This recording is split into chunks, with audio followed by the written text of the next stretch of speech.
আবার ওই কালো গিলাফ দেখলে, মদিনার ওই সবুজ গম্বুজ দেখলে কলিজা ঠান্ডা হয়ে যায়, চোখ সুখ পাবে, চোখের তৃপ্তি হবে, দেখার মজা মিলবে। আল্লাহ কোরআনে বলছে লিয়াশহাদু মানাফিআ লাহুম।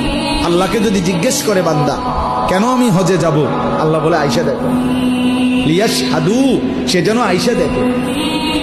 আইসো বান্দা, আসো না আমার ঘরে, আসো, আমি দেখাবো কুদরতের কি পরিমাণ নিদর্শন। দেখবা কদম কদম, পরতে পরতে আমার নিদর্শন, আমার ঘর দেখবা, আমার কালো গিলাফ দেখবা, হাজরে আসওয়াদ দেখবা, আমার ঘরের দরজা দেখবা, মাকামে ইব্রাহিম দেখবা, জমজম দেখবা, সাফা মারওয়ায় ঘুরবা, মিনায় যাবা, আরাফায় যাবা, মুজদালিফায় যাবা, আমি তোমারে ঘুরাবো, ঘুরাইতে ঘুরাইতে গুনাহ মাফ করে একদম মায়ের পেটে নতুন বাচ্চা বের হয় যেভাবে, নিষ্পাপ বানায় দেবো।